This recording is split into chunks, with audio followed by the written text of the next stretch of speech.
ಮಿತ್ರರೇ ನಮಸ್ಕಾರ. ಮಿತ್ರರೇ, ಸರಿಯಾಗಿ 10 ದಿನದ ಹಿಂದೆ ನಿಮಗೊಂದು ವಿಡಿಯೋ ಮಾಡಿ ತಿಳಿಸಿದ್ದೆ. ಭಾರತದ ಏರ್ಫೋರ್ಸ್ 114 ರಫೇಲ್ ಜೆಟ್ಗಳಿಗಾಗಿ ಕೇಂದ್ರ ಸರ್ಕಾರಕ್ಕೆ ಡಿಮ್ಯಾಂಡ್ ಇಟ್ಟಿದೆ ಅಂತ. ಆ ಸಂದರ್ಭದಲ್ಲಿ ಡಿಫೆನ್ಸ್ ಎಕ್ಸ್ಪರ್ಟ್ಗಳು ಏನು ಚರ್ಚೆ ಮಾಡಿದ್ರು ಅಂತಂದರೆ, ಭಾರತ ಇನ್ಮುಂದೆ 5th ಜನರೇಷನ್ ಬಗ್ಗೆ ಹೆಚ್ಚಾಗಿ ಯೋಚನೆ ಮಾಡೋದಿಲ್ಲ, ನಮ್ಮ ಆಮ್ಕ ರೆಡಿಯಾಗುವವರೆಗೂ ಕೂಡ ಕಾಯುವಂತಹ ನಿರ್ಧಾರಕ್ಕೆ ಬಂದಿರುವ ಸಾಧ್ಯತೆಗಳಿದ್ದಾವೆ ಅಂತ. ಈ ರೀತಿಯ ಚರ್ಚೆ ಯಾಕೆ ಹುಟ್ಟುಕೊಂಡಿತ್ತು ಅಂತಂದರೆ, ನಮ್ಮ ಏರ್ಫೋರ್ಸ್ ಹೇಳ್ತಲ್ಲ 114 ರಫೇಲ್ ಜೆಟ್ಗಳನ್ನು ಕೊಟ್ಟು ಬಿಡಿ ಅಂತ. ಸಾಮಾನ್ಯವಾಗಿ ಈ ಡಿಫೆನ್ಸ್ ಡಿಪಾರ್ಟ್ಮೆಂಟು ಮತ್ತು ಏರ್ಫೋರ್ಸ್ ಇರಬಹುದು ಅಥವಾ ಸೇನೆ ಇರಬಹುದು, ಇದರ ನಡುವೆ ಯಾವ ರೀತಿಯಾದಂಥ ಕಮ್ಯುನಿಕೇಷನ್ ನಡೆಯುತ್ತೆ ಅಂತಂದರೆ, ಈಗ ಸೇನೆ ಏನೋ ಡಿಮ್ಯಾಂಡ್ ಇಡುತ್ತೆ ಅಂತಂದರೆ ಮೊದಲೇ ಅದರ ಬಗ್ಗೆ ಚರ್ಚೆ ಆಗಿರುತ್ತೆ. ಅಂದರೆ ಸರ್ಕಾರದ ಹಂತದಲ್ಲಿ ಅದು ತೀರ್ಮಾನ ಆಗಿರುತ್ತೆ. ಔಪಚಾರಿಕವಾಗಿ ಸೇನೆ ಅದನ್ನು ಡಿಮ್ಯಾಂಡ್ ಮಾಡುತ್ತೆ. ಇಲ್ಲದೆ ಹೋದರೆ ಯೋಚನೆ ಮಾಡಿ, ಸೇನೆ 114 ರಫೇಲ್ ಜೆಟ್ಗಳಿಗೆ ಡಿಮ್ಯಾಂಡ್ ಮಾಡ್ತು, ಸರ್ಕಾರ ಅದನ್ನು ಪೂರೈಸಿರಲಿಲ್ಲ, ನಾಳೆ ಯುದ್ಧದ ಸನ್ನಿವೇಶ ಬಂತು, ರಫೇಲ್ ಇಲ್ಲದ ಕಾರಣಕ್ಕಾಗಿಯೇ ಭಾರತಕ್ಕೆ ಹಿನ್ನಡೆ ಆಯಿತು ಅಂತ ಅಂದುಕೊಳ್ಳಿ. ಆಗ ಸರ್ಕಾರ ನೇರವಾಗಿ ತಪ್ಪಿತಸ್ಥ ಸ್ಥಾನದಲ್ಲಿ ನಿಂತ್ಕೊಳ್ಬೇಕಾಗತ್ತೆ. ಅದಕ್ಕೆ ಸರ್ಕಾರ ಮತ್ತು ಸೇನೆ, ಡಿಫೆನ್ಸ್ ಡಿಪಾರ್ಟ್ಮೆಂಟ್ ಎಲ್ಲರೂ ಕೂತು ಚರ್ಚೆ ಮಾಡಿ, ನಾವು ರಫೇಲನ್ನು ಖರೀದಿ ಮಾಡೋದೇ ಅಂತಿಮ ಅಂತ ತೀರ್ಮಾನಕ್ಕೆ ಬಂದ ಬಳಿಕ ಔಪಚಾರಿಕವಾಗಿ ಸೇನೆ ಅಂತಹ ಡಿಮ್ಯಾಂಡನ್ನು ಮಾಡಿರುತ್ತೆ. ಇದೇ ಕಾರಣದಿಂದ ಭಾರತದ ವಾಯುಸೇನೆ 114 ರಫೇಲ್ ಜೆಟ್ಗಳಿಗೆ ಡಿಮ್ಯಾಂಡ್ ಮಾಡ್ತಿದ್ದ ಹಾಗೆ ಭಾರತದ ಡಿಫೆನ್ಸ್ ಎಕ್ಸ್ಪರ್ಟ್ಗಳು ಹೇಳಿದ್ರು, ಭಾರತ ಇನ್ಮುಂದೆ 5th ಜನರೇಷನ್ ಬಗ್ಗೆ ಯೋಚನೆ ಮಾಡೋದಿಲ್ಲ. ಆದರೆ ಈಗ ದಿ ಪ್ರಿಂಟ್ ತನ್ನ ಮೂಲಗಳನ್ನು ಉಲ್ಲೇಖಿಸಿ ವರದಿ ಮಾಡಿದೆ, ಭಾರತ ಈಗಲೂ ಸಹ 5ನೇ ತಲೆಮಾರಿನ ಯುದ್ಧ ವಿಮಾನದ ಬಗ್ಗೆ ಯೋಚನೆ ಮಾಡ್ತಾ ಇದೆ. ಆ ಮಾತುಕತೆ ಕೈಬಿಟ್ಟಿಲ್ಲ. ಭಾರತದ ವಾಯುಸೇನೆಗೆ ಆದಷ್ಟು ಶೀಘ್ರದಲ್ಲಿ 2 squadron 5th generation fighter jet ಬಂದು ಸೇರಿಕೊಳ್ಳುವಂತಹದ್ದು ಖಾತ್ರಿಯಿಂದ ಅವರು ವರದಿ ಮಾಡಿದ್ದಾರೆ. ಆ ವರದಿಯಲ್ಲಿ ಸ್ವಲ್ಪ ಇಂಟ್ರೆಸ್ಟಿಂಗ್ ಅಂಶಗಳಿದ್ದಾವೆ. ಅದನ್ನು ಈ ವಿಡಿಯೋದಲ್ಲಿ ನಿಮಗೆ ಡೀಟೇಲ್ ಆಗಿ ತಿಳಿಸ್ಕೊಡುವಂತಹ ಪ್ರಯತ್ನ ಮಾಡ್ತೀನಿ. ನೀವು ಈ ವಿಡಿಯೋನ ಕೊನೆವರೆಗೂ ಮಿಸ್ ಮಾಡದೆ ನೋಡಿ. ಭಾರತದ ಫೈಟರ್ ಜೆಟ್ ಖರೀದಿ ವಿಚಾರ ಒಂದು ರೀತಿಯಲ್ಲಿ ಕದನ ಕುತೂಹಲಕ್ಕೆ ಕಾರಣ ಆಗಿದೆ. ಇವರು 5th ಜನರೇಷನ್ ಫೈಟರ್ ಜೆಟ್ ಖರೀದಿ ಮಾಡ್ತಾರಾ ಇಲ್ವಾ ಅನ್ನುವಂಥದ್ದು $1 ಮಿಲಿಯನ್ ಪ್ರಶ್ನೆಯೂ ಕೂಡ ಆಗಿದೆ. ಯಾಕೆ ಭಾರತೀಯರಿಗೆ ಆ ಕುತೂಹಲ ಕೇಳಿದ್ರೆ, ನಮ್ಮ ಶತ್ರುಗಳು ಪ್ರಬಲರಾಗ್ತಾ ಇದ್ದಾರೆ. ನಮ್ಮ ಪಕ್ಕದಲ್ಲಿರುವಂತಹ ಅತ್ಯಂತ ಪ್ರಬಲ ಶತ್ರುವಾದಂತಹ ಚೀನಾ 2 ಮಾದರಿಯ 5th ಜನರೇಷನ್ ಫೈಟರ್ ಜೆಟ್ಗಳನ್ನು ರೆಡಿ ಮಾಡಿ ಇಟ್ಕೊಂಡಿದೆ. ಅದರ ಸಾಮರ್ಥ್ಯ ಪ್ರೂವ್ ಆಗದೇ ಇರಬಹುದು. ಅವರು ಕೊಟ್ಟಂತಹ ಫೀಚರ್ಸು, ಅವರು ಎಕ್ಸ್ಪೋಸ್ ಮಾಡಿದಂತಹ ರೀತಿಯನ್ನು ನೋಡಿದ್ರೆ ಅದಕ್ಕೊಂದಷ್ಟು ಸಾಮರ್ಥ್ಯ ಇದೆ. ಅದು ಸ್ಟೆಲ್ತ್ ಸಾಮರ್ಥ್ಯದ 5th ಜನರೇಷನ್ ಫೈಟರ್ ಜೆಟ್ ಅನ್ನುವ ಬಗ್ಗೆ ಭಾರತಕ್ಕೊಂದು ಅನುಮಾನ ಇದ್ದೇ ಇದೆಯಲ್ವಾ. ಹೀಗಾಗಿ ಚೈನಾವನ್ನು ಎದುರಿಸೋದಕ್ಕೆ ನಮ್ಮ ಬಳಿ ಇರುವಂತಹ ಫೈಟರ್ ಜೆಟ್ಗಳು ಸಾಕಾಗೋದಿಲ್ಲ. ಅಥವಾ ರಫೇಲನ್ನು ಇಟ್ಟುಕೊಂಡು, ಅದರಲ್ಲೂ 2 ಸ್ಕ್ವಾಡ್ರನ್ ರಫೇಲನ್ನು ಇಟ್ಟುಕೊಂಡು ನಾವು ಚೈನಾವನ್ನು ಎದುರು ಹಾಕೊಳ್ಳೋದಕ್ಕೆ ಸಾಧ್ಯ ಇಲ್ಲ ಅನ್ನುವಂತಹ ಮಾತುಗಳನ್ನು ಡಿಫೆನ್ಸ್ ಎಕ್ಸ್ಪರ್ಟ್ಗಳು ಅನೇಕ ಬಾರಿ ಹೇಳಿದ್ದಾರೆ. ಆದರೆ 5th ಜನರೇಷನ್ ಫೈಟರ್ ಜೆಟ್ ಖರೀದಿ ವಿಚಾರ ಇದೆಯಲ್ಲ, ಇದು ಭಾರತಕ್ಕೆ ಗೊಂದಲ.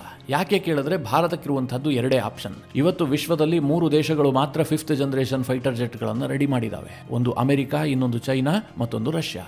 ಚೈನಾದಿಂದ ಸಹಜವಾಗಿ ನಾವು ಖರೀದಿ ಮಾಡೋದಕ್ಕೆ ಸಾಧ್ಯವೇ ಇಲ್ಲ. ಇನ್ನು ಅಮೆರಿಕ ಮತ್ತು ರಷ್ಯಾ 2 ದೇಶಗಳು ಕೂಡ ಭಾರತಕ್ಕೆ ಆಫರ್ ಮಾಡಿದ್ವು. ಆದರೆ ಈ ಆಫರನ್ನು ಒಪ್ಕೊಳ್ಳೋದಕ್ಕೆ ಭಾರತಕ್ಕೆ ಅನೇಕ ಅಡೆತಡೆಗಳಿದ್ವು. ಹೀಗಾಗಿ ಭಾರತ ತನ್ನ 5th generation fighter jet project ಆದಂತಹ ಆಮ್ಕಾದ ಬಗ್ಗೆ ಹೆಚ್ಚು ಫೋಕಸ್ ಮಾಡುತ್ತೆ. ಆ 2 ಜೆಟ್ಗಳನ್ನು ಖರೀದಿ ಮಾಡೋದಕ್ಕೆ ಹೋಗೋದಿಲ್ಲ ಅನ್ನುವಂಥದ್ದು ಕೆಲವರ ವಾದ ಆಗಿತ್ತು.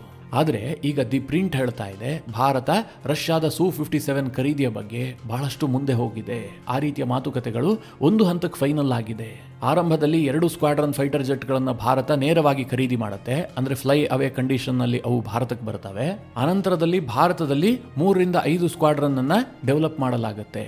ನಿಮಗೆಲ್ಲ ಗೊತ್ತು, 1 ಸ್ಕ್ವಾಡ್ರನ್ ಯುದ್ಧ ವಿಮಾನ ಅಂತಂದ್ರೆ 18 ಯುದ್ಧ ವಿಮಾನಗಳು, 2 ಸ್ಕ್ವಾಡ್ರನ್ ಅಂತಂದ್ರೆ 36. ದಿ ಪ್ರಿಂಟ್ ವರದಿಯ ಪ್ರಕಾರ 36 Su-57 ಅನ್ನ ನೇರವಾಗಿ ಖರೀದಿ ಮಾಡುವಂತಹದ್ದು, ಉಳಿದಂತಹ 3 ರಿಂದ 5 ಸ್ಕ್ವಾಡ್ರನ್ ಅನ್ನ ಮೇಕ್ ಇನ್ ಇಂಡಿಯಾ ಯೋಜನೆಯಲ್ಲಿ ಡೆವಲಪ್ ಮಾಡೋದಕ್ಕೆ ನಿರ್ಧಾರ ಮಾಡಲಾಗ್ತಾ ಇದೆ. ಆ ರೀತಿಯ ಮಾತುಕತೆಗಳು ಭಾರತ ಮತ್ತು ರಷ್ಯಾದ ನಡುವೆ ನಡೀತಾ ಇದೆ ಅಂತ ಈ ವರದಿಯಲ್ಲಿ ಉಲ್ಲೇಖ ಮಾಡಲಾಗಿದೆ. ಹಾಗೆ ಅಮೆರಿಕದ F-35 ಈ ರೇಸ್ನಿಂದ ಸೈಡಿಗೆ ಹೋಗಿದೆ ಅನ್ನುವ ವಿಚಾರವೂ ಕೂಡ ನಿಧಾನವಾಗಿ ಕನ್ಫರ್ಮ್ ಆಗ್ತಾ ಇದೆ. ನಿಮಗೆಲ್ಲ ಗೊತ್ತಿರುವ ಹಾಗೆ ಅಮೆರಿಕದ F-35 ಕೂಡ ಅತ್ಯಂತ ಶಕ್ತಿಶಾಲಿಯಾದಂತಹ ಯುದ್ಧ ವಿಮಾನ. ಆದರೆ ಅದನ್ನು ಖರೀದಿ ಮಾಡೋದಕ್ಕೆ ಭಾರತಕ್ಕೆ ತನ್ನದೇ ಆದಂತಹ ಒಂದಷ್ಟು ಅಡೆತಡೆಗಳಿದ್ವು. F-35 ಸ್ಟೆಲ್ತ್ ಸಾಮರ್ಥ್ಯವನ್ನು ಹೊಂದಿದೆ, ಜೊತೆಗೆ ಅದು ಬ್ಯಾಟಲ್ ಪ್ರೂವನ್ ಆದಂತಹ ಯುದ್ಧ ವಿಮಾನ. ಇವತ್ತು 19ಕ್ಕೂ ಹೆಚ್ಚು ದೇಶಗಳು ಅದನ್ನು ಬಳಸ್ತಾ ಇದ್ದಾವೆ. ಇದೇ F-35 ನ್ಯಾಟೋದ ಬ್ಯಾಕ್ ಬೋನ್ ಆಗಿ ಕೆಲಸ ಮಾಡ್ತಾ ಇದೆ. ಇಸ್ರೇಲ್ ಅಂತೂ ಈ F-35 ಅನ್ನು ಇಟ್ಟುಕೊಂಡು ಇಡೀ ಮಿಡಲ್ ಈಸ್ಟ್ ಅನ್ನ ನಡುಗಿಸಿ ಬಿಟ್ಟಿದೆ. ಇಷ್ಟೆಲ್ಲ ಸಾಮರ್ಥ್ಯ ಇರುವಂತಹ F-35 ಅನ್ನ ಅಮೆರಿಕ ಭಾರತಕ್ಕೆ ಆಫರ್ ಮಾಡಿದ್ರೂ ಕೂಡ ಭಾರತ ಅದನ್ನು ಒಪ್ಕೊಂಡಿರಲಿಲ್ಲ. ಅದಕ್ಕೆ ಕಾರಣ ಬಹಳ ಸಿಂಪಲ್. ಅಮೆರಿಕ ಈ F-35 ಅನ್ನ ಭಾರತಕ್ಕೆ ಮಾರಾಟ ಮಾಡೋದಕ್ಕೆ ಸಿದ್ಧ ಇದೆಯೇ ಹೊರತು ಭಾರತಕ್ಕೆ ಬೇಕಾದ ಹಾಗೆ ತನ್ನ ಆಫರ್ ಅನ್ನು ಮಾಡಿಫೈ ಮಾಡೋದಕ್ಕೆ ಅಮೆರಿಕ ಸಿದ್ಧ ಇಲ್ಲ. ಭಾರತ ಏನು ಬಯಸಿತ್ತು ಅಂತಂದ್ರೆ, ತನ್ನ 5th ಜನರೇಷನ್ ಯುದ್ಧ ವಿಮಾನ ಮೇಕ್ ಇನ್ ಇಂಡಿಯಾದ ಅಡಿಯಲ್ಲೇ ಅಭಿವೃದ್ಧಿ ಆಗಬೇಕು, ಟೆಕ್ನಾಲಜಿ ಟ್ರಾನ್ಸ್ಫರ್ ಆಗಬೇಕು, ಶಸ್ತ್ರಾಸ್ತ್ರ ಜೋಡಣೆಗಳು ಭಾರತದ್ದೇ ಆಗಬೇಕು. ಆದರೆ ಅಮೆರಿಕ ಅದಕ್ಕೆಲ್ಲ ರೆಡಿ ಇಲ್ಲ. ಭಾರತದ ಶಸ್ತ್ರಾಸ್ತ್ರಗಳನ್ನು ತನ್ನ F-35ಗೆ ಜೋಡಿಸೋದಕ್ಕೆ ಅಮೆರಿಕ ಸಿದ್ಧ ಇಲ್ಲ. ತಾನೇನು ಮಿಸೈಲ್ಗಳನ್ನು ಕೊಡ್ತೀವೋ ಅದನ್ನೇ F-35 ಮೂಲಕವಾಗಿ ನೀವು ಉಡಾಯಿಸಬೇಕು. ನೀವು F-35ಗೆ ಬ್ರಹ್ಮೋಸ್ ಅನ್ನ ಜೋಡಿಸ್ತೀವಿ ಅಂತಂದ್ರೆ ಅವರು ಅದಕ್ಕೆಲ್ಲ ಒಪ್ಕೊಳ್ಳೋದಿಲ್ಲ. ಹೀಗಾಗಿ ಅಮೆರಿಕದ ಆಫರ್ ಅನ್ನ ಭಾರತ ಯಾವತ್ತೂ ಕೂಡ ಸೀರಿಯಸ್ ಆಗಿ ಪರಿಗಣಿಸಿಯೇ ಇರಲಿಲ್ಲ. ಇದರ ಜೊತೆಗೆ ಸದ್ಯದ ಪರಿಸ್ಥಿತಿಯಲ್ಲಿ ಅಮೆರಿಕ ಭಾರತದ ನಂಬಿಕೆಯನ್ನೇ ಕಳೆದುಕೊಂಡು ಬಿಟ್ಟಿದೆ. ಅವರಿಗೆ ದಿಢೀರಂತ ಪಾಕ್ ಮೇಲೆ ವಿಪರೀತವಾಗಿ ಪ್ರೇಮ ಉಕ್ಕಿ ಹರಿತಾ ಇದೆ. ಪಾಕಿಸ್ತಾನದ ಪರವಾದಂತಹ ನಿಲುವನ್ನು ಅಮೆರಿಕ ತೆಗೆದುಕೊಳ್ತಾ ಇದೆ. ಹೀಗಾಗಿ ಅಮೆರಿಕದ ಶಸ್ತ್ರಾಸ್ತ್ರವನ್ನು ಭಾರತ ಖರೀದಿ ಮಾಡುವಂತಹದ್ದು ಎಷ್ಟರ ಮಟ್ಟಿಗೆ ಸೇಫ್ ಅನ್ನುವಂತಹ ಭಾವನೆ ಭಾರತದ ರಕ್ಷಣಾ ವಲಯಕ್ಕೆ ಬಂದುಬಿಟ್ಟಿದೆ. ನಾನು ಹಿಂದೆ ಕೂಡ ನಿಮಗೆ ಹೇಳಿದ್ದೆ, ಅಮೆರಿಕ ಯಾವಾಗಲೂ ಕೂಡ ತನ್ನ ಶಸ್ತ್ರಾಸ್ತ್ರಗಳ ಮೇಲೆ ಒಂದು ವೀಟೋ ಪವರ್ ಅನ್ನು ಹೊಂದಿರುತ್ತೆ. ಅವರು ಮಾರಾಟ ಮಾಡಿಬಿಟ್ಟಿದ್ದಾರೆ, ನಾವು ದುಡ್ಡು ಕೊಟ್ಟು ಅದನ್ನು ಖರೀದಿ ಮಾಡಿದ್ದೀವಿ, ಹೀಗಾಗಿ ಆ ಶಸ್ತ್ರಾಸ್ತ್ರಗಳ ಮೇಲೆ ನಮಗೆ ಕಂಪ್ಲೀಟ್ ಆದಂತಹ ಪರಮಾಧಿಕಾರ ಇದೆ ಅಂತ ಭಾರತ ಭಾವಿಸೋದಕ್ಕೆ ಸಾಧ್ಯ ಆಗೋದಿಲ್ಲ. ನಾಳೆ ಪಾಕಿಸ್ತಾನದ ಮೇಲೆ ನಾವು F-35 ಅನ್ನು ಬಳಸ್ತೀವಿ ಎಂದಾಗ ಅಮೆರಿಕ ಅದಕ್ಕೆ ತಡೆ ಒಡ್ಡಬಹುದು. ಬೇರೆ ಯಾವುದೋ ಕಾರಣಕ್ಕೋಸ್ಕರವಾಗಿ ಭಾರತಕ್ಕೆ ಅದರ ಬಿಡಿಭಾಗಗಳ ಪೂರೈಕೆಯನ್ನು ನಿಲ್ಲಿಸಿಬಿಡಬಹುದು. ನಾವು ಸಂಕಷ್ಟದಲ್ಲಿದ್ದಂತಹ ಸಂದರ್ಭದಲ್ಲಿ, ಅಂದ್ರೆ ನಮಗೆ ಅನಿವಾರ್ಯತೆ ಇದ್ದಂತಹ ಸಂದರ್ಭದಲ್ಲೇ ಅವರು ಕ್ಷಿಪಣಿ ಪೂರೈಕೆಯನ್ನು ಕೂಡ ನಿಲ್ಲಿಸಿ ಬಿಡಬಹುದು. ಇದೆಲ್ಲ ಕಾರಣದಿಂದ ಭಾರತದ ರಕ್ಷಣಾ ಇಲಾಖೆಯಾಗಲಿ, ಭಾರತದ ವಾಯುಸೇನೆ ಆಗಲಿ, ಜೊತೆಗೆ ನಮ್ಮ ಸರ್ಕಾರವಾಗಲಿ ಅಮೆರಿಕದಿಂದ F-35 ಖರೀದಿ ಮಾಡೋದ್ರ ಬಗ್ಗೆ ಸ್ವಲ್ಪ ಅಂತರವನ್ನು ಮೊದಲಿನಿಂದಲೂ ಕೂಡ ಕಾಯ್ದುಕೊಂಡಿತ್ತು. ಆದರೆ ಅಮೆರಿಕ F-35 ಅನ್ನು ಆಫರ್ ಮಾಡಿದ್ದಿದೆಯಲ್ಲ, ಇದು ಭಾರತಕ್ಕೆ ಒಂದು ರೀತಿಯಲ್ಲಿ ಪರೋಕ್ಷವಾಗಿ ಲಾಭ ಮಾಡಿಕೊಡ್ತು. ಅದು ಹೇಗೆ ಅಂತ ಈಗ ಹೇಳ್ತೀನಿ ಕೇಳಿ. ನಿಮಗೆಲ್ಲ ಗೊತ್ತಿರಬಹುದು, ರಷ್ಯಾ ಇವತ್ತು Su-57 ಅನ್ನು ಅಭಿವೃದ್ಧಿ ಮಾಡಿದೆಯಲ್ಲ, ಅದನ್ನು ಅಭಿವೃದ್ಧಿ ಮಾಡುವಂತಹ ಹಂತದಲ್ಲಿ ಭಾರತ ಕೂಡ ರಷ್ಯಾದ ಜೊತೆಗಿತ್ತು. ಎಲ್ಲ ಅಂದುಕೊಂಡಂತೆ ಆಗಿದ್ದೇ ಆಗಿದ್ರೆ ಜಂಟಿಯಾಗೆ ಆ ಯುದ್ಧ ವಿಮಾನ ಅಭಿವೃದ್ಧಿ ಆಗಬೇಕಾಗಿತ್ತು. ಆದರೆ 2018ರ ವೇಳೆಗೆ ಭಾರತ ಮತ್ತು ರಷ್ಯಾದ ನಡುವೆ ಸಣ್ಣ ಪುಟ್ಟ ತಿಕ್ಕಾಟಗಳು ಶುರುವಾಗ್ಬಿಟ್ವು. ಈ ಕಾರಣದಿಂದ ಭಾರತ ಆ ಯೋಜನೆಯಿಂದ ಹೊರ ಬಂದ್ಬಿಡ್ತು. ಈಗ ರಷ್ಯಾಗೆ ಏನು ಅನಿಸೋದಕ್ಕೆ ಶುರುವಾಯಿತು ಅಂತಂದ್ರೆ, ಒಂದು ವೇಳೆ ನಾವೇನಾದರೂ Su-57 ಆಫರ್ ಅನ್ನು ಸರಿಯಾಗಿ ಭಾರತಕ್ಕೆ ಕೊಟ್ಟಿಲ್ಲ ಅಂತಾದ್ರೆ ಭಾರತ ಅಮೆರಿಕದಿಂದ F-35 ಅನ್ನು ಖರೀದಿ ಮಾಡಬಹುದು. ಭಾರತ ನಮಗೆ ಯಾವತ್ತಿದ್ರೂ ಕೂಡ ಬಹಳ ಇಂಪಾರ್ಟೆಂಟ್ ಆದಂತಹ ಮಿತ್ರ ದೇಶ. ಭಾರತದಂತಹ ಒಂದು ಇಂಪಾರ್ಟೆಂಟ್ ಕಸ್ಟಮರ್ ಅನ್ನ ನಾವು ಯಾವುದೇ ಕಾರಣಕ್ಕೂ ಕೂಡ ಅಮೆರಿಕಾಗೆ ಬಿಟ್ಟುಕೊಡಬಾರದು ಅಂತ ಹೇಳಿ ರಷ್ಯಾ ಕೂಡ ನಮಗೆ ಬಹಳ ಕಲರ್ಫುಲ್ ಆಫರ್ಗಳನ್ನು ಮಾಡಿತು.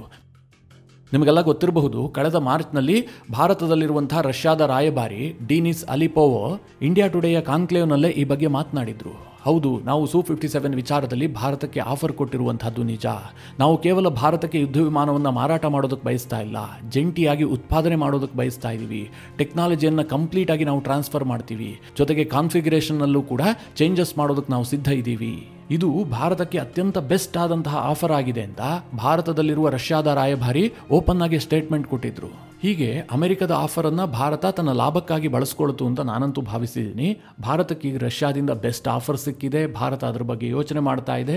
ಎಲ್ಲ ಅಂದುಕೊಂಡಂತೆ ಆದರೆ ಶೀಘ್ರದಲ್ಲಿ 2 ಸ್ಕ್ವಾಡ್ರನ್ ಯುದ್ಧ ವಿಮಾನ ಖರೀದಿಯ ಬಗ್ಗೆ ಭಾರತ ಅಂತಿಮವಾದಂತಹ ಘೋಷಣೆ ಮಾಡುವ ಸಾಧ್ಯತೆಗಳು ಕೂಡ ಇದಾವೆ, ಹೀಗಂತ ದಿ ಪ್ರಿಂಟ್ ವರದಿ ಮಾಡಿದೆ. ನಿಮಗೆಲ್ಲ ಗೊತ್ತಿರುವ ಹಾಗೆ ಭಾರತದ ನಾಸಿಕ್ನಲ್ಲಿ Su-30 ಯುದ್ಧ ವಿಮಾನ ತಯಾರಕ ಘಟಕ ಇದೆ. Su-30 ಕೂಡ ರಷ್ಯಾ ನಿರ್ಮಿತ ಯುದ್ಧ ವಿಮಾನಗಳೇ, ಆದರೆ ಅದನ್ನ ಕಂಪ್ಲೀಟ್ ಆಗಿ ಭಾರತ ತಯಾರು ಮಾಡುತ್ತೆ. ಅಂತಹದೊಂದು ಇಕೋಸಿಸ್ಟಮ್ ಅನ್ನ ಭಾರತದಲ್ಲಿ ಬಿಲ್ಡ್ ಮಾಡಿಕೊಳ್ಳಲಾಗಿದೆ. ಈಗಾಗಲೇ 220ಕ್ಕೂ ಹೆಚ್ಚು ಯುದ್ಧ ವಿಮಾನಗಳನ್ನ ಭಾರತದಲ್ಲಿ ರೆಡಿ ಮಾಡಿಯೂ ಕೂಡ ಆಗಿದೆ.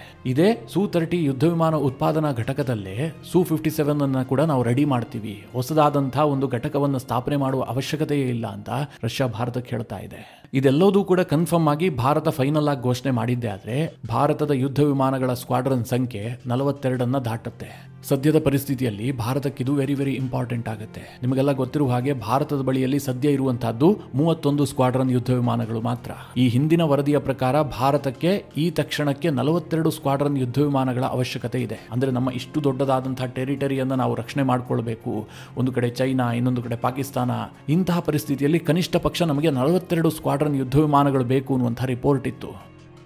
ಮಿತ್ರರೇ, ಆ ರಿಪೋರ್ಟ್ ಬಂದೇ 16 ವರ್ಷ ಕಳೆದು ಹೋಗಿದೆ. ಪರಿಸ್ಥಿತಿ ಕೂಡ ಸಾಕಷ್ಟು ಬದಲಾಗಿದೆ. ಚೈನಾದ ಶಕ್ತಿ ಊಹೆಗೂ ಮೀರಿ ಜಾಸ್ತಿ ಆಗಿದೆ. ಇನ್ನೊಂದು ಕಡೆ ಚೈನಾ ಮತ್ತು ಪಾಕಿಸ್ತಾನದ ನಡುವೆ ಡಿಫೆನ್ಸ್ ಕೋಆಪರೇಷನ್ ನೆಕ್ಸ್ಟ್ ಲೆವೆಲ್ ಅನ್ನು ತಲುಪಿದೆ. ಈಗಾಗಲೇ ಚೈನಾ ಮತ್ತು ಪಾಕಿಸ್ತಾನದ ನಡುವೆ J-30 ಯುದ್ಧ ವಿಮಾನ ಮಾರಾಟದ ಬಗ್ಗೆ ಕೂಡ ಮಾತುಕತೆ ನಡೀತಾ ಇದೆ. ಅಂತಹ ವರದಿಗಳು ಕೂಡ ಇದಾವೆ. ಚೈನಾ ತನ್ನ J-30 5th ಜನರೇಷನ್ ಯುದ್ಧ ವಿಮಾನಗಳನ್ನ ಪಾಕಿಸ್ತಾನಕ್ಕೆ ಕೊಡುತ್ತೆ ಅಂತ. ಮಿತ್ರರೇ, ರಫೇಲ್ ಬರೋದಕ್ಕೆ ಮುಂಚೆ ತನ್ನ ಬಳಿ ಇರುವಂತಹ F-16 ಅನ್ನೇ ಇಟ್ಟುಕೊಂಡು ಭಾರತಕ್ಕೆ ಪಾಕಿಸ್ತಾನ ಹೆದರಿಸ್ತಾ ಇತ್ತು. ಏರ್ಫೋರ್ಸ್ ವಿಚಾರ ಬಂದ್ರೆ ಭಾರತಕ್ಕಿಂತಲೂ ನಾವು ಶಕ್ತಿಶಾಲಿ ಅಂತ ಪಾಕಿಸ್ತಾನದವರು ಬೆಂತಟ್ಕೊಳ್ತಾ ಇದ್ರು. ಅಂದ್ರೆ ಅಮೆರಿಕದವರು ತನ್ನ ಯುದ್ಧ ವಿಮಾನವನ್ನ ಆ ರೀತಿಯಾಗಿ ಪ್ರಮೋಟ್ ಮಾಡಿರ್ತಾರಲ್ಲ, ಅದೇ ಆಧಾರದಲ್ಲಿ ಪಾಕಿಸ್ತಾನದವರು ಕೂಡ ಶೋ ಆಫ್ ಮಾಡ್ತಲೇ ಇದ್ರು. ಆದ್ರೆ ಯಾವಾಗ ಭಾರತ ರಫೇಲ್ ಅನ್ನ ಖರೀದಿ ಮಾಡ್ತೋ ಆನಂತರ ಪಾಕಿಸ್ತಾನದವರಿಗೆ ಭಯ ಶುರುವಾಯಿತು, ಭಾರತದ ಏರ್ಫೋರ್ಸ್ ನಮಗಿಂತಲೂ ಶಕ್ತಿಶಾಲಿ ಆಗಿದೆ ಅಂತ. ಹೀಗಾಗಿ ಅವರು ಚೈನಾದಿಂದ J-30 ಖರೀದಿಯ ಬಗ್ಗೆ ಯೋಚನೆ ಮಾಡ್ತಾ ಇರುವಂತದ್ದು. ಈ ಸಂದರ್ಭದಲ್ಲಿ ಭಾರತ ಹಿಂದೆ ಬೀಳಬಾರದು. ನಾವು ಅಗತ್ಯವಾಗಿ 5th ಜನರೇಷನ್ ಫೈಟರ್ ಜೆಟ್ಗಳನ್ನು ಖರೀದಿ ಮಾಡಲೇಬೇಕು. ನಾವು ಆಮ್ಕಾ ಯೋಜನೆಯನ್ನ ಕೈಗೆತ್ಕೊಂಡಿದೀವಿ, ಅದಕ್ಕೆ ಫಂಡ್ ಮಾಡ್ತಾ ಇದೀವಿ, ನಮ್ಮದೇ ಆದಂತಹ 5th ಜನರೇಷನ್ ಫೈಟರ್ ಜೆಟ್ ಅನ್ನು ಅಭಿವೃದ್ಧಿ ಮಾಡ್ತೀವಿ ಅಂತ ಕೂತ್ಕೊಂಡಿದ್ದೆ ಆದ್ರೆ ಶತ್ರು ಪಡೆ ಸಾಕಷ್ಟು ಮುಂದೆ ಹೋಗ್ಬಿಟ್ಟಿರುತ್ತೆ. ಈಗಾಗಲೇ China 6th generation fighter jet ಅನ್ನು ಕೂಡ ರೆಡಿ ಮಾಡಿದೀವಿ ಅಂತ ಹೇಳ್ತಾ ಇದೆ. ಅಮೆರಿಕ ಕೂಡ ಅದನ್ನೇ ಕ್ಲೈಮ್ ಮಾಡ್ತಾ ಇದೆ. ನಾವು 5th ಜನರೇಷನ್ 2035ಕ್ಕೆ ರೆಡಿ ಮಾಡ್ಕೊಂಡ್ರೆ ಅದಕ್ಕೇನಾದ್ರೂ ಅರ್ಥ ಇರುತ್ತಾ? ಖಂಡಿತವಾಗ್ಲೂ ಇಲ್ಲ. ಹೀಗಾಗಿ ಈ Su-57 ಕುರಿತಾದಂತಹ ಈ ಸುದ್ದಿ ಏನಿದೆ ಇದು ನಿಜ ಆಗಲಿ. ಭಾರತದ ಏರ್ಫೋರ್ಸ್ಗೆ ಆದಷ್ಟು ಶೀಘ್ರವಾಗಿ Su-57 ಯುದ್ಧ ವಿಮಾನ ಬಂದು ಸೇರ್ಕೊಳ್ಳಲಿ ಅಂತ ನಾನಂತೂ ಹಾರೈಸ್ತಾ ಇದ್ದೀನಿ. ಮಿತ್ರರೇ, ಈ ವಿಚಾರದ ಕುರಿತಾಗಿ ನಿಮ್ಮ ಅನಿಸಿಕೆ ಅಭಿಪ್ರಾಯಗಳೇನು? ಕಮೆಂಟ್ ಮಾಡುವ ಮೂಲಕ ನಮಗೆ ತಿಳಿಸಿ. ಹಾಗೆ ನಿಮಗೆ ಈ ವಿಡಿಯೋ ಇಷ್ಟವಾದರೆ ಲೈಕ್ ಮಾಡಿ. ಜೊತೆಗೆ ನೀವಿನ್ನೂ ನಿಮ್ಮ ನೆಚ್ಚಿನ ಸಂಸ್ಕಾರ ಸೌರಭ ಯೂಟ್ಯೂಬ್ ಚಾನಲ್ನ ಸಬ್ಸ್ಕ್ರೈಬ್ ಮಾಡಿಲ್ಲ ಅಂತಾದರೆ ಈ ಕೂಡಲೇ ಸಬ್ಸ್ಕ್ರೈಬ್ ಮಾಡಿ.